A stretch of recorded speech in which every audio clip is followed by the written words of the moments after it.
ਸਤਨਾਮ ਵਾਹਿਗੁਰੂ ਸਾਹਿਬ ਜੀ। ਸਤਨਾਮ ਵਾਹਿਗੁਰੂ ਸਾਹਿਬ ਜੀ।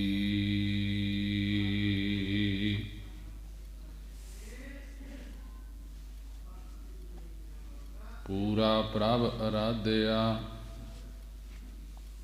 ਪੂਰਾ ਜਾ ਕਾ ਨਾਉ, ਨਾਨਕ ਪੂਰਾ ਪਾਇਆ ਪੂਰੇ ਕੇ ਗੁਣ ਗਾਓ।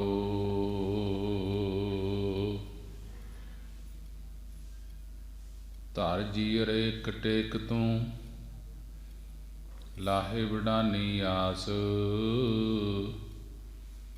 ਨਾਨਕ ਨਾਮ ਧਿਆਈਐ ਕਾਰਜ ਆਵੈ ਰਾਸ।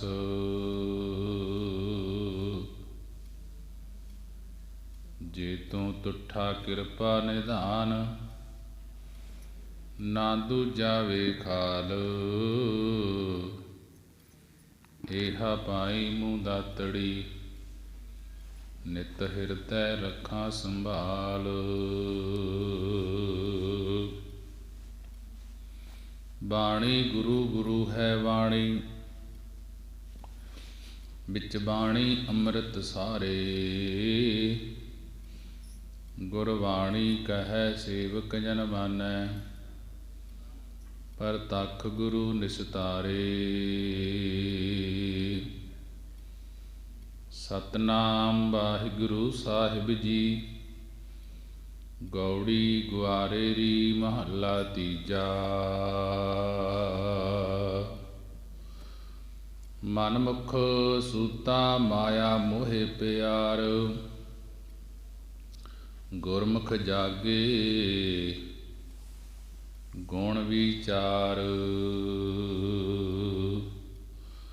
ਮਨਮੁਖ ਸੂਤਾ ਮਾਇਆ ਮੋਹਿ ਪਿਆਰ, ਗੁਰਮੁਖ ਜਾਗੇ ਗੁਣ ਗਿਆਨ ਵਿਚਾਰ। ਸੇ ਜਨ ਜਾਗੇ ਜਿਨ ਨਾਮ ਪਿਆਰ, ਸਹਿਜੇ ਜਾਗੈ ਸਵੈ ਨ ਕੋਇ। ਪੂਰੇ ਗੁਰ ਤੇ ਬੂਝੈ ਜਨ ਕੋਇ, ਰਹਾਉ। ਅਸੰਤ ਅਨਾੜੀ ਕਦੇ ਨ ਬੂਝੈ, ਕਥਨੀ ਕਰੇ ਤੈ ਮਾਇਆ ਨਾਲ ਲੂਝੈ। ਅੰਧ ਅਗਿਆਨੀ ਕਦੇ ਨ ਸੀਝੈ, ਇਸ ਜੁਗ ਮੈਂ RAM ਨਾਮ ਨਿਸਤਾਰਾ। ਬਿਰਲਾ ਕੋ ਪਾਏ ਗੁਰ ਸ਼ਬਦ ਵਿਚਾਰਾ, ਆਪ ਤਰੈ ਸਗਲੇ ਕੁਲ ਉਧਾਰਾ। ਇਸ ਕਲਯੁਗ ਮੈਂ ਕਰਮ ਧਰਮ ਨਾ ਕੋਈ, ਕਲੀ ਕਾ ਜਨਮ ਚੰਡਾਲ ਕੈ ਘਰ ਹੋਈ। ਨਾਨਕ ਨਾਮ ਬਿਨਾ ਕੋ ਮੁਕਤ ਨਾ ਹੋਈ, ਕਲੀ ਕਾ ਜਨਮ ਚੰਡਾਲ ਕੈ ਘਰ ਹੋਈ। ਨਾਨਕ ਨਾਮ ਬਿਨਾ ਕੋ ਮੁਕਤ ਨਾ ਹੋਈ। ਵਾਹਿਗੁਰੂ ਜੀ ਕਾ ਖਾਲਸਾ, ਵਾਹਿਗੁਰੂ ਜੀ ਕੀ ਫਤਿਹ। ਜੁਗੋ ਜੁਗ ਅਟਲ ਚਾਵਰ ਤਖਤ ਦੇ ਮਾਲਕ, ਦੋ ਜਹਾਨ ਦੇ ਵਾਲੀ, ਲੋਕ ਪਰਲੋਕ ਦੇ ਰਾਖੇ। ਜਾਹਰਾ ਜਹੂਰ ਹਾਜਰਾ ਹਜੂਰ, ਸਰਬ ਕਲਾ ਭਰਪੂਰ। ਜਾਗਦੀ ਜੋਤ ਧੰਨ ਧੰਨ ਸਾਹਿਬ ਸ੍ਰੀ ਗੁਰੂ ਗ੍ਰੰਥ ਸਾਹਿਬ ਮਹਾਰਾਜ ਜੀ। ਸਾਹਿਬ ਸ੍ਰੀ ਗੁਰੂ ਗ੍ਰੰਥ ਸਾਹਿਬ ਮਹਾਰਾਜ ਜੀ ਦਾ ਕੋਟਾਨ ਕੋਟ ਸ਼ੁਕਰਾਨਾ ਹੈ ਕਿ ਗੁਰੂ ਨੇ ਬੜੀ ਹੀ ਰਹਿਮਤ ਕਿਰਪਾ ਕੀਤੀ ਹੈ ਸੰਗਤਾਂ ਨੂੰ। ਅੰਮ੍ਰਿਤ ਵੇਲੇ ਦੇ ਖੁੱਲ੍ਹੇ ਦਰਸ਼ਨ ਦੀਦਾਰੇ ਬਖਸ਼ੇ ਹਨ। ਆਓ ਅੰਮ੍ਰਿਤ ਵੇਲੇ ਦੀ ਸੰਭਾਲ ਕਰਦੇ ਹੋਏ ਸਾਹਿਬ ਸ੍ਰੀ ਗੁਰੂ ਗ੍ਰੰਥ ਸਾਹਿਬ ਮਹਾਰਾਜ ਜੀ ਦੇ ਦਰਸ਼ਨ ਦੀਦਾਰੇ ਕਰਦੇ ਹੋਏ, ਗੁਰੂ ਦਰਬਾਰ ਦੇ ਅੰਦਰ ਹਾਜ਼ਰੀਆਂ ਭਰਦੇ ਹੋਏ, ਸਾਹਿਬ ਸ੍ਰੀ ਗੁਰੂ ਗ੍ਰੰਥ ਸਾਹਿਬ ਮਹਾਰਾਜ ਜੀ ਦੀ ਨਿੱਘੀ ਗੋਦ ਦਾ ਆਨੰਦ ਮਾਣਦੇ ਹੋਏ, ਗੁਰੂ ਦੀ ਬਾਣੀ ਦੀ ਵਿਚਾਰ ਸ਼ਰਵਣ ਕਰਦੇ ਹੋਏ, ਸਾਹਿਬ ਸ੍ਰੀ ਗੁਰੂ ਗ੍ਰੰਥ ਸਾਹਿਬ ਮਹਾਰਾਜ ਜੀ ਨੂੰ ਡੰਡੌਤ ਵੰਦਨਾ ਕਰਦੇ ਹੋਏ, ਅਰਦਾਸਾਂ ਬੇਨਤੀਆਂ ਕਰਦੇ ਹੋਏ, ਸਾਰੀ ਸੰਗਤ ਸਾਹਿਬ ਸ੍ਰੀ ਗੁਰੂ ਗ੍ਰੰਥ ਸਾਹਿਬ ਮਹਾਰਾਜ ਜੀ ਨੂੰ ਸੀਸ ਝੁਕਾਉਂਦੇ ਹੋਏ ਗੱਜ ਕੇ ਫਤਿਹ ਬੁਲਾਉਣਾ ਕਰੀਏ ਜੀ। ਵਾਹਿਗੁਰੂ ਜੀ ਕਾ ਖਾਲਸਾ, ਵਾਹਿਗੁਰੂ ਜੀ ਕੀ ਫਤਿਹ। ਸਾਹਿਬ ਸ੍ਰੀ ਗੁਰੂ ਗ੍ਰੰਥ ਸਾਹਿਬ ਮਹਾਰਾਜ ਜੀ ਦੀ ਪਵਿੱਤਰ ਬਾਣੀ, ਸਾਹਿਬ ਸ੍ਰੀ ਗੁਰੂ ਗ੍ਰੰਥ ਸਾਹਿਬ ਮਹਾਰਾਜ ਜੀ ਦਾ ਕਾਫੀ ਸਮੇਂ ਤੋਂ ਲੜੀਵਾਰ ਵਿਚਾਰ ਚੱਲ ਰਹੀ ਹੈ। 160 ਅੰਗ ਤੇ ਗੌੜੀ ਰਾਗ ਦੇ ਅੰਦਰ ਮਹੱਲਾ ਤੀਜਾ, ਤੀਜੇ ਪਾਤਸ਼ਾਹ ਗੁਰੂ ਅਮਰਦਾਸ ਮਹਾਰਾਜ ਜੀ ਦੀ ਬਾਣੀ ਹੈ ਕਿ ਗੁਰੂ ਗ੍ਰੰਥ ਸਾਹਿਬ ਮਹਾਰਾਜ ਜੀ ਦੀ ਪਵਿੱਤਰ ਬਾਣੀ ਇਸ ਮਨੁੱਖਾ ਦੇ ਹੀ ਵਾਸਤੇ, ਸੰਸਾਰ ਸਮੁੰਦਰ ਤੋਂ ਪਾਰ ਲੰਘਣ ਵਾਸਤੇ ਉਪਦੇਸ਼ ਬਖਸ਼ਿਸ਼ ਕਰਵਾਉਂਦੀ ਹੈ। ਗੁਰਬਾਣੀ ਜੀਵਨ ਜਿਉਣ ਦੀ ਜਾਂਚ ਵੀ ਦੱਸਦੀ ਹੈ ਕਿ ਜਿਸਨੇ ਵੀ ਸੰਸਾਰ ਦੇ ਵਿੱਚ ਜੀਵਨ ਜਿਉਣ ਦੀ ਜਾਂਚ ਲੈਣੀ ਹੈ, ਉਹ ਵੀ ਬਾਣੀ ਤੋਂ ਮਿਲਦੀ ਹੈ। ਜਿਸਨੇ ਇਸ ਸੰਸਾਰ ਸਮੁੰਦਰ ਤੋਂ ਤਰਨਾ ਹੈ, ਉਹ ਵੀ ਬਾਣੀ ਦੱਸਦੀ ਹੈ। ਕਿਉਂਕਿ ਗੁਰਬਾਣੀ ਲੋਕ ਪਰਲੋਕ ਦੇ ਵਿੱਚ ਰੱਖਿਆ ਕਰਨ ਵਾਲੀ ਹੈ। ਜੇ ਇਹ ਜੀਵ ਸਮਝੇ, ਹਰ ਥਾਂ ਇਸੇ ਨੂੰ ਉਪਦੇਸ਼ ਹੈ। ਪ੍ਰਾਣੀ ਤੂੰ ਆਇਆ ਲਾਹਾ ਲੈਣ, ਲੱਗਾ ਕਿਤਕ ਫੱਕੜੇ ਸਭ ਮੁਕਦੀ ਚੱਲੀ ਰਹਿਣ। ਇਹ ਭਾਈ ਤੂੰ ਇੱਥੇ ਲਾਹਾ ਲੈਣ ਆਇਆ ਹੈ, ਇਸ ਮਨੁੱਖਾ ਦੇਹੀ ਦਾ ਲਾਹਾ ਪ੍ਰਾਪਤ ਕਰ ਲੈ। ਲਾਹਾ ਕੀ ਹੈ? ਪਰਮੇਸ਼ਰ ਦਾ ਨਾਮ ਜਪਣਾ, ਸਿਮਰਨ ਕਰਨਾ, ਜਿਸ ਦੇ ਨਾਲ ਜਨਮ ਮਰਨ ਦਾ ਉਧਾਰ ਹੋਣਾ ਹੈ। ਤੇ ਇਸ ਮਨੁੱਖ ਦਾ ਮਨ ਕਿਹੋ ਜਿਹਾ ਹੋ ਰਿਹਾ ਹੈ, ਗੁਰੂ ਅਮਰਦਾਸ ਮਹਾਰਾਜ ਜੀ ਸਮਝਾ ਰਹੇ ਹਨ ਕਿ ਇਹ ਆਇਆ ਸੀ ਲਾਹਾ ਲੈਣ, ਲੱਗਾ ਕਿਤਕ ਪਕੜੇ, ਕਿਹੜੇ ਕੰਮਾਂ ਦੇ ਵਿੱਚ ਪੈ ਗਿਆ। ਮੁਕਦੀ ਚੱਲੀ ਰਹਿਣ, ਇਹਦੀ ਉਮਰ ਰੂਪੀ ਰਹਿਣ ਰਾਤ ਮੁਕਦੀ ਜਾ ਰਹੀ ਹੈ। ਪਰ ਇਹ ਹੁਣ ਲੱਗਿਆ ਕਿਹੜੇ ਪਾਸੇ ਹੈ? ਮਨਮੁਖ ਸੂਤਾ, ਕਿ ਇਹ ਭਾਈ ਮਾਇਆ ਦੇ ਮੋਹ ਵਿੱਚ ਪਿਆਰ ਪਾ ਕੇ ਮਨਮੁਖ ਅਵਿਦਿਆ ਦੀ ਨੀਂਦ ਦੇ ਵਿੱਚ ਸੁੱਤਾ ਪਿਆ ਹੈ, ਪਰਮੇਸ਼ਰ ਵੱਲੋਂ ਭੁੱਲ ਗਿਆ ਤੇ ਇਸ ਸੰਸਾਰੀ ਪਦਾਰਥਾਂ ਦੇ ਵਿੱਚ, ਮਾਇਆ ਦੇ ਮੋਹ ਦੇ ਵਿੱਚ ਆਪਣੇ ਮਨ ਦੇ ਪਿੱਛੇ ਲੱਗ ਕੇ ਤੁਰਿਆ ਫਿਰਦਾ ਹੈ। ਗੁਰੂ ਦੀ ਮੱਤ ਧਾਰ ਨਹੀਂ ਕਰਦਾ ਕਿ ਗੁਰੂ ਬੜੀ ਸਿੱਖਿਆ ਦਿੰਦਾ ਹੈ। ਗੁਰੂ ਗ੍ਰੰਥ ਸਾਹਿਬ ਮਹਾਰਾਜ ਜੀ ਦੀ ਬਾਣੀ, ਮਨਮੁਖ ਸੂਤਾ ਮਾਇਆ ਮੋਹੇ ਪਿਆਰ ਹੈ ਭਾਈ। ਮਾਇਆ ਦੇ ਮੋਹ ਵਿੱਚ ਪਿਆਰ ਪਾ ਕੇ ਮਨਮੁਖ ਆਪਣੇ ਮਨ ਦੇ ਪਿੱਛੇ ਤੁਰਨ ਵਾਲਾ ਅਵਿਦਿਆ ਦੀ ਨੀਂਦ ਵਿੱਚ ਸੁੱਤਾ ਪਿਆ ਹੈ, ਗਿਆਨ ਤੋਂ ਹੀਣਾ ਹੋਇਆ ਪਿਆ ਹੈ। ਪਰ ਮਹਾਰਾਜ ਜੀ ਕਹਿਣ ਲੱਗੇ, ਗੁਰਮੁਖ ਜਾਗੇ ਗੁਣ ਗਿਆਨ ਵਿਚਾਰ। ਗੁਰਮੁਖ ਜਨ ਗਿਆਨ ਆਦਿਕ ਗੁਣ ਦੀ ਵਿਚਾਰ ਵਿੱਚ ਜਾਗ ਰਹੇ ਹਨ। ਗੁਰਮੁਖ ਜਨ ਸਤ ਸੰਤੋਖ ਆਦਿਕ ਗੁਣਾਂ ਨੂੰ ਧਾਰਨ ਕਰਕੇ ਉਸ ਪਰਮੇਸ਼ਰ ਦੀ ਪ੍ਰਾਪਤੀ ਦੀ ਵਿਚਾਰ ਕਰਦੇ ਹਨ ਤੇ ਵਿਚਾਰ ਕਰਨ ਦੇ ਵਿੱਚ ਗਿਆਨ ਅਵਸਥਾ ਵਿੱਚ ਜਾਗਦੇ ਹਨ। ਗੁਰਮੁਖ ਜਾਗੇ ਗੁਣ ਗਿਆਨ ਵਿਚਾਰ, ਗੁਰਮੁਖ ਜਨ ਗਿਆਨ ਆਦ ਗੁਣ ਦੀ ਵਿਚਾਰ ਵਿੱਚ ਜਾਗ ਰਹੇ ਹਨ। ਗੁਰਮੁਖ ਸਤ ਸੰਤੋਖ ਆਦਿਕ ਗੁਣਾਂ ਨੂੰ ਧਾਰਨ ਕਰਕੇ ਸਰੂਪ ਦੀ ਵਿਚਾਰ ਦੁਆਰਾ ਗਿਆਨ ਅਵਸਥਾ ਵਿੱਚ ਜਾਗਦੇ ਹਨ। ਹੇ ਮਹਾਰਾਜ, ਕਿ ਗੁਰਮੁਖ ਤਾਂ ਜਾਗਦੇ ਹਨ, ਹੋਰ ਕੋਈ ਵੀ ਜਾਗੇ ਹਨ। ਗੁਰਮੁਖਾਂ ਤੋਂ ਬਗੈਰ ਹੋਰ ਕੋਈ ਜਾਗੇ ਹਨ। ਮਹਾਰਾਜ ਜੀ ਕਹਿਣ ਲੱਗੇ, ਸੇ ਜਨ ਜਾਗੇ ਜਿਨ ਨਾਮ ਪਿਆਰ। ਮਹਾਰਾਜ ਜੀ ਕਹਿਣ ਲੱਗੇ, ਹੇ ਭਾਈ, ਸੇ ਜਨ ਉਹ ਪੁਰਖ ਤਿੰਨਾਂ ਲੋਕਾਂ ਵਿੱਚ ਜਾਗ ਪਏ ਹਨ। ਜਿਨ ਨਾਮ ਪਿਆਰ, ਜਿਨ੍ਹਾਂ ਦਾ ਸੱਚੇ ਪਾਤਸ਼ਾਹ ਦੇ ਨਾਮ ਨਾਲ ਪਿਆਰ ਹੈ। ਸੇ ਜਨ ਜਾਗੇ ਜਿਨ ਨਾਮ ਪਿਆਰ। ਮਹਾਰਾਜ ਜੀ ਕਹਿਣ ਲੱਗੇ, ਉਹ ਜਨ ਉਹ ਪੁਰਖ ਤਿੰਨਾਂ ਲੋਕਾਂ ਵਿੱਚ ਜਾਗ ਪਏ ਹਨ। ਜਿਨ ਨਾਮ ਪਿਆਰ, ਜਿਨ੍ਹਾਂ ਦਾ ਸੱਚੇ ਪਰਮੇਸ਼ਰ ਦੇ ਸੱਚੇ ਪਾਤਸ਼ਾਹ ਦੇ ਨਾਮ ਦੇ ਨਾਲ ਪਿਆਰ ਹੈ। ਸਹਿਜੇ ਜਾਗੈ ਸਵੈ ਨ ਕੋਏ, ਜਿਹੜੇ ਸਹਿਜੇ ਗਿਆਨ ਅਵਸਥਾ ਵਿੱਚ ਜਾਗ ਪੈਂਦੇ ਹਨ। ਸਵੈ ਨਾ ਕੋਏ, ਉਹ ਕੋਈ ਮੋਹ ਅਵਿਦਿਆ ਦੀ ਨੀਂਦ ਵਿੱਚ ਸਵੈ ਸੌਂਦੇ ਨਹੀਂ ਹਨ। ਸਹਿਜੇ ਜਾਗੇ ਸਵੈ ਨਾ ਕੋਏ, ਜਿਹੜੇ ਸਹਿਜੇ ਗਿਆਨ ਅਵਸਥਾ ਵਿੱਚ ਜਾਗ ਪੈਂਦੇ ਹਨ, ਉਹ ਕੋਈ ਅਵਿਦਿਆ ਦੀ ਨੀਂਦ ਵਿੱਚ ਨਹੀਂ ਸੌਂਦੇ। ਪੂਰੇ ਗੁਰ ਤੇ ਬੂਝੈ ਜਨ ਕੋਇ ਰਹਾਉ।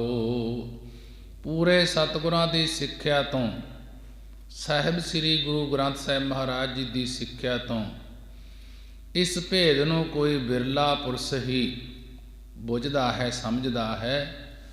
ਰਹਾਉ ਅਸੰਤ ਅਨਾੜੀ ਕਦੇ ਨਾ ਬੂਝੈ। ਅਨਾੜੀ ਕਿਹਾ ਮੂਰਖ ਨੂੰ, ਅਸੰਤ ਕਿਹਾ ਖੋਟੇ ਪੁਰਖਾਂ ਨੂੰ। ਇਕੱਲੇ ਸੰਤ ਨਾਲ ਤਾਂ ਕਿ ਸਾਧੂ ਮਹਾਤਮਾ ਬਾਰੇ ਵਰਤਿਆ ਹੈ, ਆ ਸੰਤ ਆੜੇ ਨਾਲ ਖੋਟੇ ਪੁਰਸ਼ਾਂ ਨੂੰ ਕਹੇਗਾ। ਇਹ ਅਸੰਤ ਅਨਾੜੀ, ਅਨਾੜੀ ਪੁਰਖ ਤੇ ਅਸੰਤ ਖੋਟੇ ਪੁਰਖ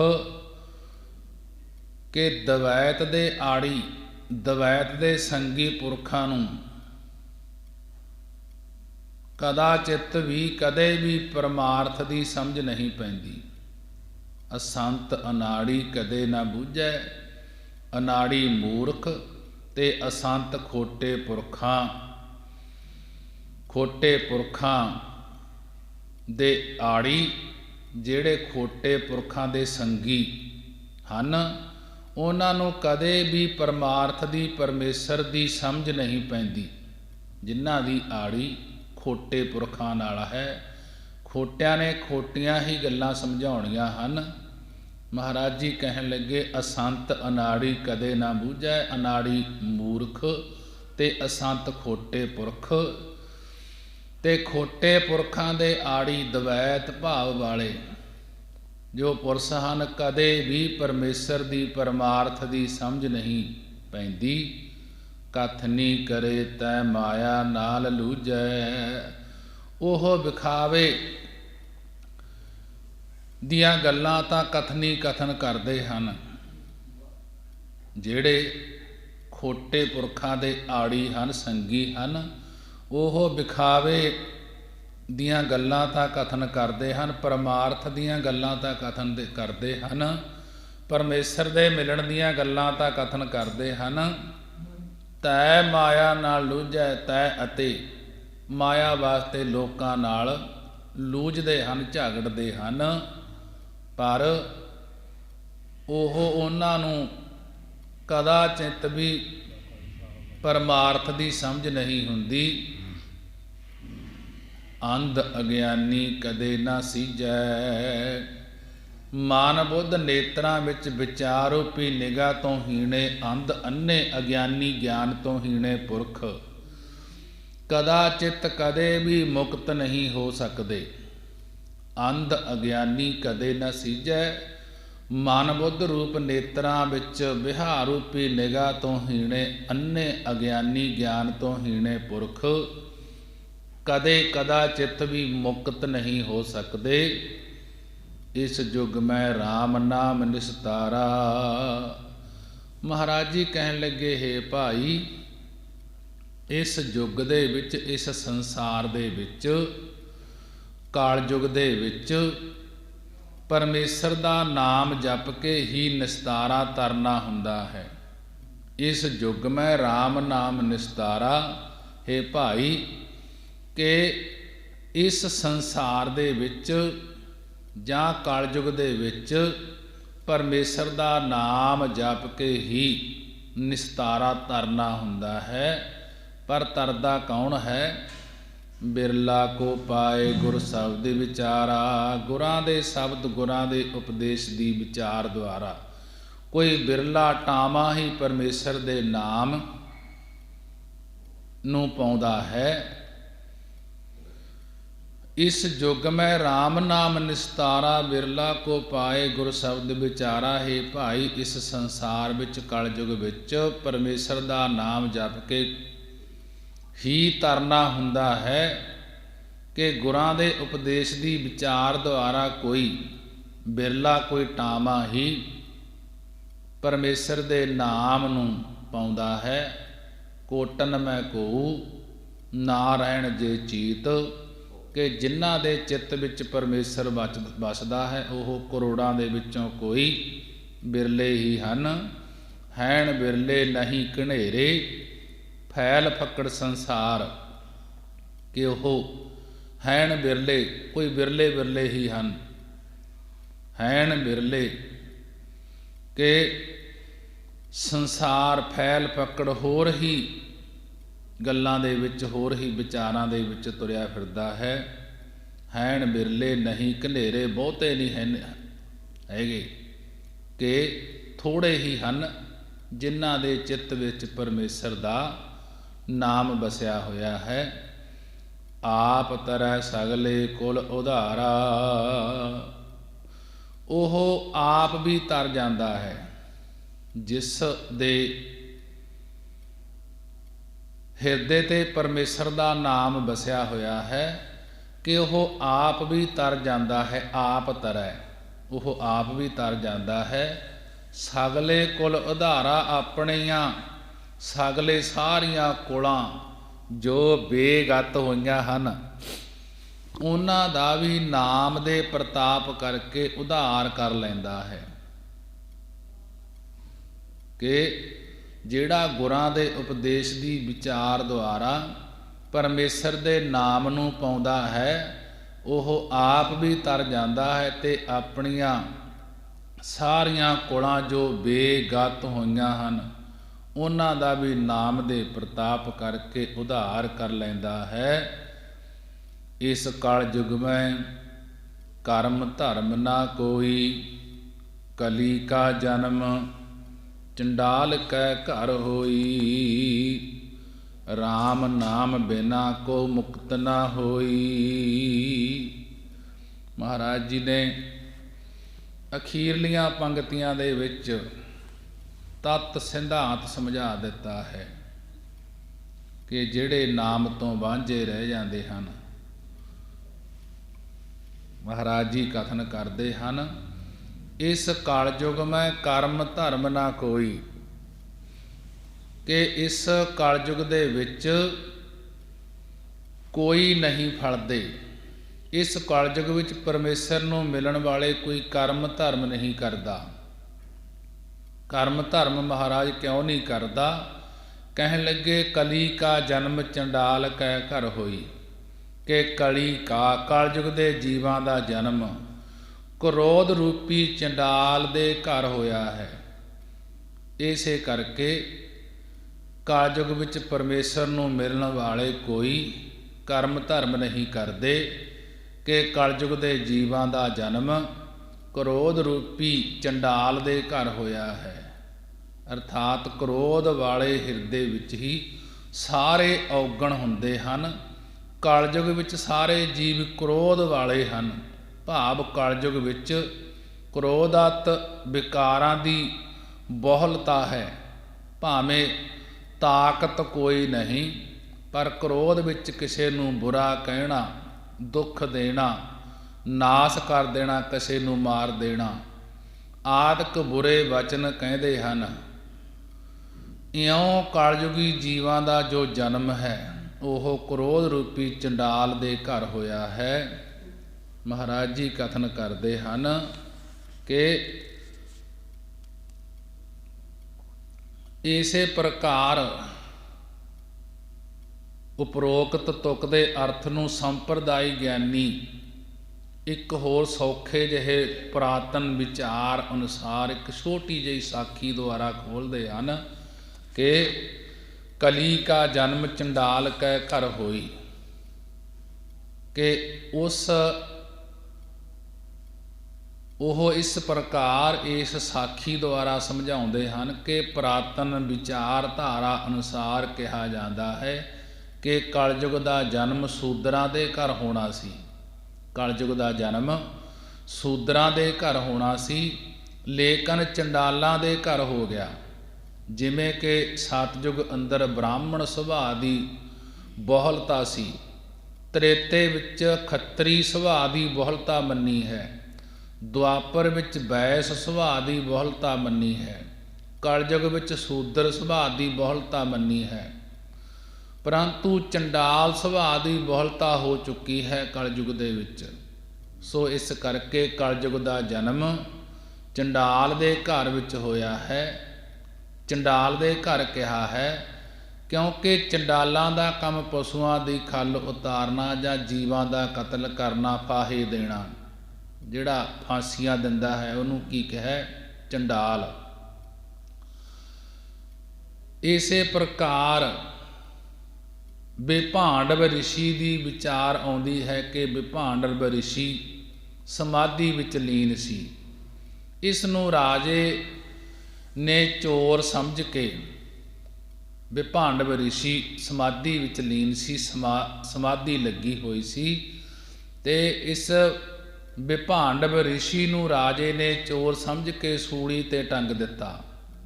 ਜਦੋਂ ਪਰਲੋਕ ਵਿੱਚ ਜਾ ਕੇ ਰਿਸ਼ੀ ਦੀ ਜੀਵ ਆਤਮਾ ਨੇ ਧਰਮਰਾਜ ਨੂੰ ਪੁੱਛਿਆ ਕਿ ਮੈਨੂੰ ਬੇਗੁਨਾਹ ਨੂੰ ਸੂਲੀ ਕਿਉਂ ਚਾੜਿਆ ਹੈ, ਤਾਂ ਧਰਮਰਾਜੇ ਨੇ ਕਿਹਾ ਕਿ ਇੱਕ ਜਨਮ ਵਿੱਚ ਤੂੰ ਬਚਪਨ ਵਿੱਚ ਇੱਕ ਟਿੱਡੇ ਦੀਆਂ ਅੱਖਾਂ ਸੂਲ ਨਾਲ ਭੰਨਣ ਦਾ ਪਾਪ ਕੀਤਾ ਸੀ, ਇਸ ਕਰਕੇ ਤੈਨੂੰ ਸੂਲੀ ਤੇ ਟੰਗਿਆ ਗਿਆ ਹੈ। ਰਿਸ਼ੀ ਨੇ, ਭਾਂਡਵ ਰਿਸ਼ੀ ਨੇ ਕਿਹਾ ਧਰਮਰਾਜੇ ਨੂੰ ਕਿ ਬੱਚੇ ਨੂੰ ਤਾਂ ਗਿਆਨ ਨਹੀਂ ਹੁੰਦਾ, ਪਰੰਤੂ ਤੈਨੂੰ ਪਰਮਾਤਮਾ ਵੱਲੋਂ ਨਿਆਂ ਕਰਨ ਦਾ ਹੁਕਮ ਹੈ, ਪਰ ਤੂੰ ਮੇਰੇ ਨਾਲ ਨਿਆਂ ਨਹੀਂ ਕੀਤਾ, ਇਸ ਕਰਕੇ ਮੈਂ ਤੈਨੂੰ ਸਰਾਪ ਦਿੰਦਾ ਹਾਂ।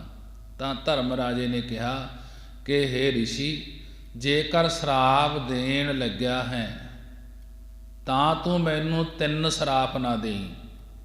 ਕਿਹੜੇ ਕਿਹੜੇ? ਪਹਿਲਾ ਸਰਾਪ ਇਹ ਨਾ ਦੇਈਂ, ਕਹਿੰਦਾ ਸੂਦਰਾਂ ਦੇ ਘਰ ਜਨਮ ਨਾ ਦੇਈਂ, ਕਲਯੁਗ ਦਾ ਰਾਜਾ ਨਾ ਬਣਾਈ, ਚੰਡਾਲਾਂ ਦੇ ਘਰ ਜਨਮ ਨਾ ਦੇਈਂ। ਰਿਸ਼ੀ ਕ੍ਰੋਧ ਵਿੱਚ ਸੀ, ਕਹਿਣ ਲੱਗਾ ਕਿ ਤੂੰ ਮੈਨੂੰ ਸੂਲੇ ਉੱਤੇ ਚਾੜਿਆ ਹੈ, ਇਸ ਲਈ ਜਾਂ ਸ਼ੂਦਰ ਵੀ ਹੋਵੇਗਾ, ਕਲਯੁਗ ਦਾ ਰਾਜਾ ਵੀ ਹੋਵੇਗਾ, ਤੇ ਚੰਡਾਲਾਂ ਦੇ ਘਰ ਜਨਮ ਵੀ ਹੋਵੇਗਾ। ਇਹ 3 ਸਰਾਪ ਪੂਰੇ ਹੋਏ। ਉਹ ਧਰਮ ਰਾਜਾ ਸ਼ੂਦਰਾਂ ਦੇ ਘਰ ਦੇਵਦਾਸੀ ਦਾ ਪੁੱਤਰ ਬਿਦਰ ਬਣ ਕੇ ਪੈਦਾ ਹੋਇਆ ਅਤੇ ਪਰਮੇਸ਼ਰ ਦੀ ਭਗਤੀ ਕਰਕੇ ਮੁਕਤ ਹੋਇਆ। ਉਸ ਤੋਂ ਬਾਅਦ ਦੂਸਰਾ ਕਲਯੁਗ ਦਾ ਰਾਜਾ ਪ੍ਰੀਸ਼ਤ ਬਣ ਕੇ ਆਇਆ, ਜਿਸ ਨੇ ਇੱਕ ਤਪੱਸਵੀ ਰਿਸ਼ੀ ਦੇ ਗਲ ਵਿੱਚ ਮਰਿਆ ਸੱਪ ਪਾ ਦਿੱਤਾ ਸੀ। ਰਾਜਾ ਬਣ ਕੇ ਕਿ ਇੱਕ ਤਪੱਸਵੀ ਰਿਸ਼ੀ ਦੇ ਗਲ ਵਿੱਚ ਮਰਿਆ ਸੱਪ ਪਾ ਦਿੱਤਾ ਸੀ, ਕਿਉਂਕਿ ਪ੍ਰੀਸ਼ਤ ਨੇ ਕਲਯੁਗ ਨੂੰ ਮਾਰਨ ਦੀ ਕੋਸ਼ਿਸ਼ ਕੀਤੀ ਸੀ। ਤਾਂ ਕਲਯੁਗ ਨੇ ਕਿਹਾ ਕਿ ਮੈਂ ਵੀ ਪਰਮਾਤਮਾ ਦੇ ਹੁਕਮ ਵਿੱਚ ਪੈਦਾ ਹੋਇਆ ਹਾਂ, ਤੁਸੀਂ ਮੈਨੂੰ ਮਾਰ ਨਹੀਂ ਸਕਦੇ। 3 ਯੁੱਗਾਂ ਤੋਂ ਬਾਅਦ ਮੇਰੀ ਵਾਰੀ ਆਉਂਦੀ ਹੈ, ਮਾਰਨ ਤੋਂ ਬਿਨਾਂ ਮੈਨੂੰ ਜੋ ਹੋਰ ਕਹੋ ਮੈਂ ਕਰਨ ਨੂੰ ਤਿਆਰ ਹਾਂ। ਤਾਂ ਇਸ ਨੇ ਕਿਹਾ ਸੀ ਕਿ ਮੇਰੇ ਰਾਜ ਤੋਂ ਬਾਹਰ ਚਲਿਆ ਜਾ। ਤਾਂ ਕਲਯੁਗ ਨੇ ਕਿਹਾ ਕਿ ਤੁਹਾਡਾ ਵੀ ਰਾਜ ਹੈ ਅਤੇ ਮੇਰਾ ਵੀ ਰਾਜ ਹੈ, ਬਾਹਰ ਤਾਂ ਨਹੀਂ ਜਾ ਸਕਦਾ, ਜਿੱਥੇ ਕਹੋ ਉੱਥੇ ਹੀ ਰਹਾਂਗਾ। ਤਾਂ ਪ੍ਰੀਸ਼ਤ ਨੇ ਕਿਹਾ ਕਿ ਜਿੱਥੇ ਕੋਈ ਸ਼ਰਾਬ ਪੀਵੇ, ਜੂਆ ਖੇਡੇ, ਬੇਵਿਚਾਰ ਕਰੇ, ਜੀਵ ਘਾਤ ਕਰੇ, ਝੂਠ ਬੋਲੇ, ਇਨ੍ਹਾਂ ਥਾਵਾਂ 'ਤੇ ਵਾਸਾ ਕਰ ਸਕਦਾ ਹੈ। ਜਿੱਥੇ ਕੋਈ ਨਾਮ ਜਪੇ, ਸਤ ਸੰਗਤ ਕਰੇ, ਦਾਨ ਪੁੰਨ ਕਰੇ, ਜੀਵਾਂ ਦੀ ਪਾਲਣਾ ਕਰੇ, ਗਊ ਗਰੀਬ ਦੀ ਰੱਖਿਆ ਕਰੇ, ਸੱਚ ਬੋਲੇ, ਇਨ੍ਹਾਂ ਥਾਵਾਂ 'ਤੇ ਤੂੰ ਕਦੇ ਨਹੀਂ ਜਾਵੇਂਗਾ। ਕਲਯੁਗ ਨੂੰ ਕਿਹਾ। ਫਿਰ ਕਲਯੁਗ ਨੇ ਕਿਹਾ ਕਿ ਮਹਾਰਾਜ ਮੈਨੂੰ ਸਾਰੀਆਂ ਮਾੜੀਆਂ ਥਾਵਾਂ ਹੀ ਦੇ ਦਿੱਤੀਆਂ ਹਨ, ਕੋਈ ਤਾਂ ਚੰਗੀ ਥਾਂ ਦੇਣੀ ਸੀ। ਤਾਂ ਰਾਜੇ ਨੇ ਕਿਹਾ ਕਿ ਇੱਕ ਚੰਗੀ ਥਾਂ ਤੈਨੂੰ ਦਿੰਦਾ ਹਾਂ। ਉਹ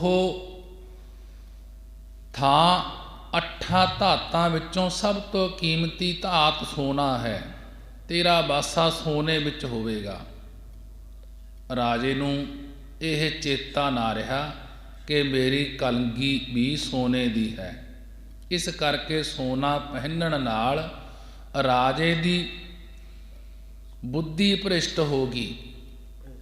ਸੋਨਾ ਸੀ ਸਿਰ 'ਤੇ, ਕਲਗੀ 'ਤੇ ਸੋਨੇ ਦੇ ਵਿੱਚ ਕਲਯੁਗ ਪ੍ਰਵੇਸ਼ ਹੋ ਗਿਆ। ਪ੍ਰਵੇਸ਼ ਹੋਣ ਕਰਕੇ ਰਾਜੇ ਦੀ ਬੁੱਧੀ ਭ੍ਰਿਸ਼ਟ ਹੋ ਗਈ। ਉਸਨੇ ਰਿਸ਼ੀ ਦੇ ਗਲ ਵਿੱਚ ਮਰਿਆ ਸੱਪ ਪਾਇਆ। ਸੁਖਦੇਵ ਮੁਨੀ ਤੋਂ ਸਪਤਾਹ ਕਥਾ ਸੁਣ ਕਰਕੇ ਮੁਕਤ ਹੋਇਆ। ਰਿਸ਼ੀ ਦੇ ਤੀਸਰੇ ਸਰਾਪ ਨਾਲ ਧਰਮ ਰਾਜਾ ਚੰਡਾਲਾਂ ਦੇ ਘਰ ਬਾਲਮੀਕ ਰੂਪ ਧਾਰ ਕੇ ਪੈਦਾ ਹੋਇਆ, ਜੋ ਭਗਤੀ ਦੇ ਪ੍ਰਤਾਪ ਕਰਕੇ ਮੁਕਤ ਹੋਇਆ ਤੇ ਹੋਰਨਾਂ ਨੂੰ ਵੀ ਮੁਕਤੀ ਬਖਸ਼ੀ। ਯੁਧਿਸ਼ਟਰ ਦਾ ਜੱਗ ਇਸ ਰਿਸ਼ੀ ਦੇ ਚਰਨ ਪੈਣ ਕਰਕੇ ਸੰਪੂਰਨ ਹੋਇਆ। ਨਾਨਕ ਨਾਮ ਬਿਨਾ ਕੋ ਮੁਕਤ ਨਾ ਹੋਈ। ਮਹਾਰਾਜ ਜੀ ਕਥਨ ਕਰਦੇ ਹਨ ਕਿ ਹੇ ਭਾਈ, ਪਰਮੇਸ਼ਰ ਦੇ ਨਾਮ ਜਪੇ ਤੋਂ ਬਿਨਾ ਕੋਈ ਵੀ ਮੁਕਤ ਨਹੀਂ ਹੋਵੇਗਾ। ਕਿ ਕਲੀ ਕਾ ਜਨਮ ਚੰਡਾਲ ਕੈ ਘਰ ਹੋਈ। ਕਿ ਹੇ ਭਾਈ, ਕਲੀ ਕਲਯੁਗ ਦੇ ਜੀਵਾਂ ਦਾ ਜਨਮ ਕ੍ਰੋਧ ਰੂਪੀ ਚੰਡਾਲ ਦੇ ਘਰ ਹੋਇਆ ਹੈ। ਕਿ ਨਾਨਕ ਨਾਮ ਬਿਨਾ ਕੋ ਮੁਕਤ ਨਾ ਹੋਈ। ਗੁਰੂ ਜੀ ਕਥਨ ਕਰਦੇ ਹਨ, ਹੇ ਭਾਈ, ਪਰਮੇਸ਼ਰ ਦੇ ਨਾਮ ਜਪੇ ਤੋਂ ਬਿਨਾ ਕੋਈ ਵੀ ਮੁਕਤ ਨਹੀਂ ਹੋਵੇਗਾ। ਗੌੜੀ ਮਹੱਲਾ ਤੀਜਾ। ਗੁਆਰੇਰੀ ਸੱਚਾ ਅਮਰ ਸੱਚਾ ਪਾਤਸ਼ਾਹੋ, ਮਨ ਸਾਚੈ ਰਾਤੇ ਹਰ ਬੇਪਰਵਾਹੋ। ਸੱਚੈ ਮਹਿਲ ਸੱਚ ਨਾਮ ਸਮਾਹੋ, ਸੋਣ ਮਨ ਮੇਰੇ ਸ਼ਬਦ ਵਿਚਾਰ। ਰਾਮ ਜਪੋ ਭਵ ਜਲ ਉਤਰਹੁ ਪਾਰ ਰਹਾਉ। ਭਰਮੇ ਆਵੈ ਭਰਮੇ ਜਾਏ, ਇਹੋ ਜਗ ਜਨਮਿਆ ਦੂਜੈ ਭਾਏ। ਮਨ ਮੁਖ ਨਾ ਚੇਤੈ ਆਵੈ ਜਾਏ, ਆਪ ਭੂਲਾ ਕੇ ਪ੍ਰਭ ਆਪ ਭੁਲਾਇਆ। ਇਹੋ ਜਿਉ ਵਿੜਾਣੀ ਚਾਕਰੀ ਲਾਇਆ। ਮਹਾ ਦੁਖ ਖੱਟੇ ਬਿਰਥਾ ਜਨਮ ਗਵਾਇਆ। ਕਿਰਪਾ ਕਰ ਸਤਿਗੁਰੂ ਮਿਲਾਏ, ਏਕੋ ਨਾਮ ਚੇਤੇ ਵਿਚੋਂ ਭਰਮ ਚੁਕਾਏ। ਨਾਨਕ ਨਾਮ ਜਪੇ ਨਾਉ ਨੌ ਨਿਧ ਪਾਏ। ਨਾਨਕ ਨਾਮ ਜਪੇ ਨਾਉ ਨੌ ਨਿਧ ਪਾਏ। ਸਾਹਿਬ ਸ੍ਰੀ ਗੁਰੂ ਗ੍ਰੰਥ ਸਾਹਿਬ ਮਹਾਰਾਜ ਜੀ ਤੇ ਸੁਸ਼ੋਭਿਤ ਬਾਣੀ ਗੌੜੀ ਰਾਗ ਦੇ ਅੰਦਰ ਮਹੱਲਾ ਤੀਜਾ, ਤੀਜੇ ਪਾਤਸ਼ਾਹ ਗੁਰੂ ਅਮਰਦਾਸ ਮਹਾਰਾਜ ਜੀ ਦੀ ਬਾਣੀ ਹੈ। ਬਾਣੀ ਦੁਆਰਾ ਮਹਾਰਾਜ ਜੀ ਉਪਦੇਸ਼ ਬਖਸ਼ਿਸ਼ ਕਰ ਰਹੇ ਹਨ ਕਿ ਸੱਚਾ ਅਮਰ ਸੱਚਾ ਪਾਤਸ਼ਾਹੋ। ਉਹ ਪਾਤਸ਼ਾਹੋ, ਪਾਤਸ਼ਾਹ ਪਰਮੇਸ਼ਰ ਆਪ ਸੱਚਾ ਹੈ। ਉਹ ਪਰਮੇਸ਼ਰ ਸਰੂਪ ਰੂਪੀ ਪਾਤਸ਼ਾਹ ਤਖਤ ਦਾ ਮਾਲਕ ਹੈ ਅਤੇ ਉਸ ਦਾ ਅਮਰ ਸੱਚਾ, ਕਿ ਉਸ ਦਾ ਅਮਰ, ਉਸ ਦਾ ਹੁਕਮ ਵੀ ਸੱਚਾ ਹੈ। ਸੱਚਾ ਅਮਰ ਸੱਚਾ ਪਾਤਸ਼ਾਹੋ। ਉਹ ਪਾਤਸ਼ਾਹੋ ਪਰਮੇਸ਼ਰ ਆਪ ਸੱਚਾ ਹੈ। ਉਹ ਪਰਮੇਸ਼ਰ ਸਰੂਪ ਰੂਪੀ ਤਖਤ ਦਾ ਮਾਲਕ ਹੈ ਅਤੇ ਸੱਚਾ ਅਮਰ ਉਸ ਦਾ ਹੁਕਮ ਵੀ ਸੱਚਾ ਹੈ। ਮਨ ਸਾਚੈ ਰਾਤੇ ਹਰ ਬੇਪਰਵਾਹੋ, ਜਿਨ੍ਹਾਂ ਦੇ ਮਨ ਸਚਿਆਈ ਕਰਕੇ ਸੱਚੇ ਨਾਮ ਵਿੱਚ ਰਾਤੇ ਰੰਗੇ ਹੋਏ ਹਨ। ਮਨ ਸਾਚੈ ਰਾਤੇ, ਜਿਨ੍ਹਾਂ ਦੇ ਮਨ ਸਚਿਆਈ ਕਰਕੇ ਸੱਚੇ ਨਾਮ ਵਿੱਚ ਰਾਤੇ ਰੰਗੇ ਹੋਏ ਹਨ, ਉਹਨਾਂ ਨੂੰ ਹਰ ਬੇਪਰਵਾਹੋ, ਉਹਨਾਂ ਨੂੰ ਹਰੀ ਬੇਪਰਵਾਹੋ ਬੇਖਵੈਸ਼ ਕਰ ਦਿੰਦਾ ਹੈ। ਉਹ ਬੇਪਰਵਾਹ ਪਰਮੇਸ਼ਰ ਦੀ ਪ੍ਰਾਪਤੀ ਕਰ ਲੈਂਦੇ ਹਨ। ਜੈਸਾ ਕਿ ਪਰਵਾਹ ਨਾਹੀ ਕਿਸੇ ਕੇਰੀ, ਬਾਝ ਸੱਚੇ ਨਾਹੋ, ਕਿ ਜਿਹੜੇ ਸੱਚੇ ਪਰਮੇਸ਼ਰ ਦੇ ਨਾਮ ਦੇ ਵਿੱਚ ਰਤੇ ਜਾਂਦੇ ਹਨ, ਉਹ ਪਰਵਾਹ ਨਾਹੀ ਕਿਸੇ ਕੇਰੀ, ਉਹ ਕਿਸੇ ਦੀ ਪਰਵਾਹ ਨਹੀਂ ਕਰਦੇ। ਜੈਸੇ ਪ੍ਰਹਿਲਾਦ ਭਗਤ ਸੀ, ਉਸ ਦੇ ਅੰਦਰ ਪਰਮੇਸ਼ਰ ਦਾ ਨਾਮ ਰਚਿਆ ਹੋਇਆ ਸੀ, ਨਾਮ ਦੇ ਵਿੱਚ ਰੰਗਿਆ ਹੋਇਆ ਸੀ ਕਿ ਪ੍ਰਹਿਲਾਦ ਦਾ ਪਿਤਾ ਹਰਨਾਕਸ਼ ਬੜਾ ਹੀ ਡਰਾ ਕੇ ਥੱਕ ਗਿਆ ਸੀ, ਪਰ ਉਸ ਦੇ ਅੰਦਰ ਪਰਮੇਸ਼ਰ ਵਸਿਆ ਹੋਇਆ ਸੀ। ਪਰਮੇਸ਼ਰ ਦਾ ਨਾਮ ਵਸਣ ਕਰਕੇ ਉਸ ਅਕਾਲ ਪੁਰਖ ਨੇ ਰੱਖਿਆ ਕੀਤੀ। ਪਰਵਾਹ ਨਾਹੀ ਕਿਸੇ ਕੇਰੀ, ਉਸ ਨੇ ਕਿਸੇ ਦੀ ਪਰਵਾਹ ਨਹੀਂ ਕੀਤੀ। ਬਾਝ ਸੱਚੇ ਨਾਹ, ਕਿ ਸੱਚੇ ਪਰਮੇਸ਼ਰ ਤੋਂ ਬਿਨਾ ਪ੍ਰਹਿਲਾਦ ਭਗਤ ਨੇ ਆਪਦੇ ਪਿਤਾ ਦੀ ਵੀ ਪਰਵਾਹ ਨਹੀਂ ਕੀਤੀ। ਜਿਨ੍ਹਾਂ ਦਾ ਪ੍ਰੇਮ, ਜਿਨ੍ਹਾਂ ਦਾ ਪਿਆਰ ਪਰਮੇਸ਼ਰ ਦੇ ਨਾਲ ਲੱਗ ਜਾਂਦਾ ਹੈ, ਫਿਰ ਉਹ ਕਿਸੇ ਦੀ ਪਰਵਾਹ ਨਹੀਂ ਕਰਦੇ ਕਿ ਇੱਕ ਪਰਮੇਸ਼ਰ ਸੱਚੇ ਪਾਤਸ਼ਾਹ ਦਾ ਹੀ ਓਟ ਆਸਰਾ ਲੈਂਦੇ ਹਨ। ਸੱਚੈ ਮਹਿਲ ਸੱਚ ਨਾਮ ਸਮਾਹੋ, ਸੱਚੈ ਮਹਿਲ ਸੱਚ ਨਾਮ ਸਮਾਹੋ, ਉਹ ਜਿਹੜੇ ਪਰਮੇਸ਼ਰ ਦੇ ਨਾਲ ਮਿਲੇ ਹੋਏ ਹਨ, ਨਾਮ ਦੇ ਰਸੀਏ ਹਨ, ਉਹ ਤੁਰਿਆ ਪਦ ਰੂਪੀ ਸੱਚੇ ਮਹਿਲ ਵਿੱਚ ਸੱਚੇ ਨਾਮ ਕਰਕੇ ਸਮਾ ਜਾਂਦੇ ਹਨ। ਸੱਚੇ ਨਾਮ ਕਰਕੇ ਉਸ ਦਾ ਆਨੰਦ ਪ੍ਰਾਪਤ ਹੁੰਦਾ ਹੈ। ਸੁਣ ਮਨ ਮੇਰੇ ਸ਼ਬਦ ਵਿਚਾਰ, ਹੇ ਮੇਰੇ ਪਿਆਰੇ ਮਨਾ, ਗੁਰਾਂ ਦੀ ਸਿੱਖਿਆ ਨੂੰ ਸਰਧਾ ਤੇ ਵਿਸ਼ਵਾਸ ਰੂਪੀ ਕੰਨਾਂ ਨਾਲ ਸੁਣਨਾ ਕਰ। ਸੁਣ ਮਨ ਮੇਰੇ, ਹੇ ਮੇਰੇ ਪਿਆਰੇ ਮਨਾ, ਗੁਰਾਂ ਦੀ ਸਿੱਖਿਆ ਨੂੰ ਸਰਧਾ ਤੇ ਵਿਸ਼ਵਾਸ ਰੂਪੀ ਕੰਨਾਂ ਨਾਲ ਸੁਣਨਾ ਕਰ ਅਤੇ ਸ਼ਬਦ ਵਿਚਾਰ, ਗੁਰ ਸ਼ਬਦ ਗੁਰ ਉਪਦੇਸ਼ ਦੀ ਵਿਚਾਰ ਕਰ। ਰਾਮ ਜਪੋ ਭਵ ਜਲ ਉਤਰਹੁ ਪਾਰ, ਰਹਾਉ। ਰਾਮ ਰਮੇ ਹੋਏ ਪਰਮੇਸ਼ਰ ਦਾ ਨਾਮ ਜਪੋ, ਜਾਪਣ ਕਰ, ਤਾਂ ਭਾਵ ਜਲ ਉਤਰੋ ਪਾਰ, ਭਾਵ ਜਲ ਸੰਸਾਰ ਸਮੁੰਦਰ ਤੋਂ ਪਾਰ ਮੁਕਤੀ ਰੂਪੀ ਕਿਨਾਰੇ ਤੇ ਉਤਰ ਜਾਏਗਾ। ਕਿ ਹੇ ਮੇਰੇ ਪਿਆਰੇ ਮਨਾ, ਗੁਰੂ ਦੀ ਸਿੱਖਿਆ ਨੂੰ ਸਰਧਾ ਤੇ ਵਿਸ਼ਵਾਸ ਰੂਪੀ ਕੰਨਾਂ ਨਾਲ ਸੁਣਨਾ ਕਰ। ਸ਼ਬਦ ਵਿਚਾਰ, ਗੁਰ ਸ਼ਬਦ ਗੁਰ ਉਪਦੇਸ਼ ਦੀ ਵਿਚਾਰ ਕਰ ਅਤੇ ਪਰਮੇਸ਼ਰ ਦਾ ਨਾਮ ਜਪਣ ਕਰ, ਤਾਂ ਭਵ ਜਲ ਸੰਸਾਰ ਸਮੁੰਦਰ ਤੋਂ ਪਾਰ ਕਿਨਾਰੇ ਤੇ ਉਤਰ ਜਾਏਗਾ। ਰਹਾਉ। ਵਿਸ਼ਰਾਮ ਦੇ ਕੇ ਮਹਾਰਾਜ ਜੀ ਅੱਗੇ ਕਥਨ ਕਰਦੇ ਹਨ। ਭਰਮੇ ਆਵੈ ਭਰਮੇ ਜਾਏ, ਇਹੋ ਜਗ ਜਨਮਿਆ ਦੂਜੈ ਭਾਏ। ਮਹਾਰਾਜ ਜੀ ਸਮਝਾ ਰਹੇ ਹਨ, ਇਹ ਜੀਵ ਭਰਮ ਕਰਕੇ ਸਰੂਪ ਧਾਰ ਕੇ ਆਉਂਦਾ ਹੈ ਤੇ ਭਰਮ ਕਰਕੇ ਜੂਨਾਂ ਵਿੱਚ ਜਾਂਦਾ ਹੈ। ਭਾਵ ਭਰਮ ਕਰਕੇ ਜੰਮਦਾ ਹੈ ਤੇ ਮਰਦਾ ਰਹਿੰਦਾ ਹੈ।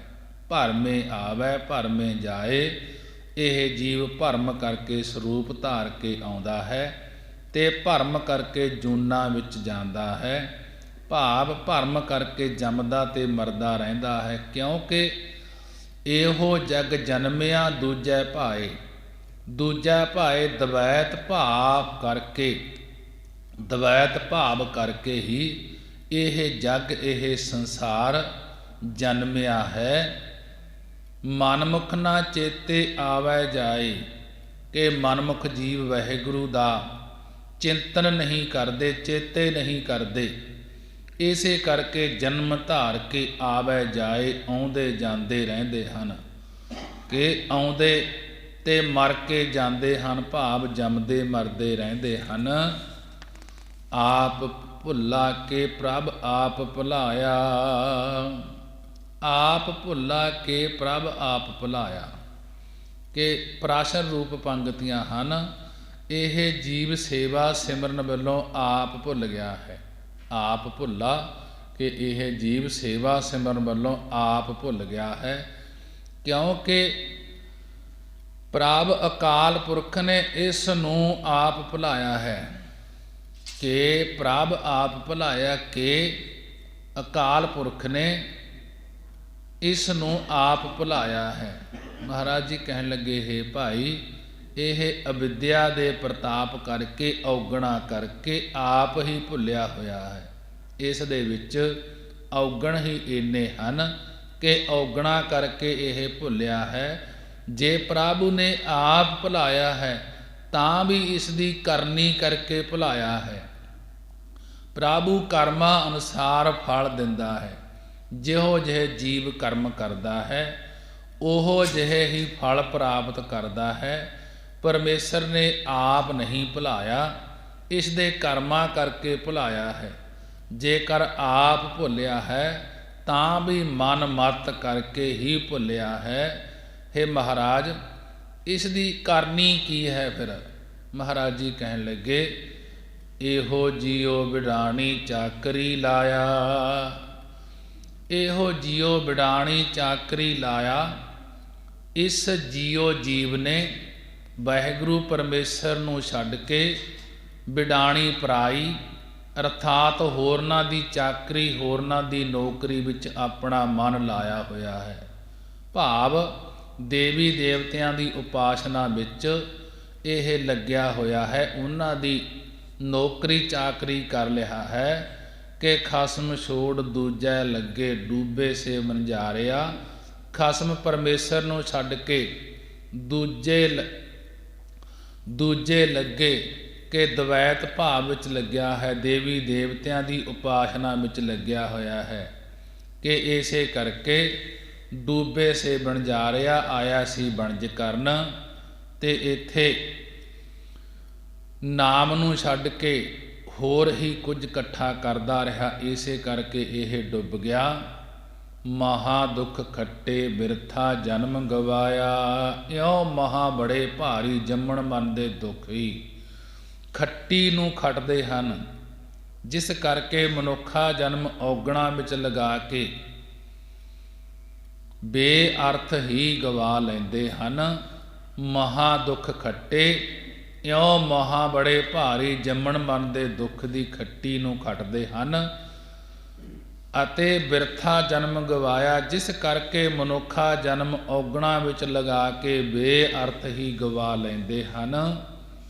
ਕਿਰਪਾ ਕਰ ਸਤਿਗੁਰੂ ਮਿਲਾਏ, ਪੂਰਬਲੇ ਪੁੰਨ ਪਿਛਲੇ ਪੁੰਨ ਅਤੇ ਨਿਸ਼ਕਾਮ ਕਰਮਾਂ ਕਰਕੇ ਜਿਨ੍ਹਾਂ ਪੁਰਸ਼ਾਂ ਤੇ ਵਾਹਿਗੁਰੂ ਜੀ ਨੇ ਕਿਰਪਾ ਦ੍ਰਿਸ਼ਟੀ ਕੀਤੀ ਹੈ, ਉਹਨਾਂ ਨੂੰ ਸਤਿਗੁਰੂ ਮਿਲਾਏ, ਉਹਨਾਂ ਨੂੰ ਸਤਿਗੁਰੂ ਜੀ ਦੇ ਨਾਲ ਮਿਲਾਉਣਾ ਕੀਤਾ ਹੈ।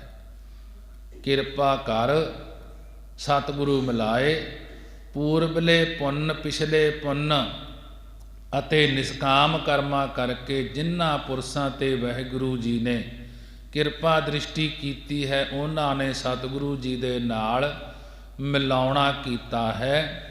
ਉਹਨਾਂ ਨੂੰ ਸਤਿਗੁਰੂ ਜੀ ਦੇ ਨਾਲ ਮਿਲਾ ਦਿੱਤਾ ਹੈ। ਜਿਸ ਪ੍ਰਕਾਰ ਭਾਈ ਲਹਿਣੇ ਨੂੰ ਸਤਿਗੁਰੂ ਸ੍ਰੀ ਗੁਰੂ ਨਾਨਕ ਦੇਵ ਜੀ ਦੇ ਨਾਲ ਮੇਲ ਦਿੱਤਾ ਹੈ। ਏਕੋ ਨਾਮ ਚੇਤੋ ਵਿੱਚੋਂ ਭਰਮ ਚੁਕਾਏ, ਏਕੋ ਨਾਮ ਚੇਤੇ, ਉਹ ਇੱਕੋ ਹੀ ਪਰਮੇਸ਼ਰ ਦੇ ਨਾਮ ਦਾ ਚੇਤੇ ਚਿੰਤਨ ਕਰਦੇ ਹਨ।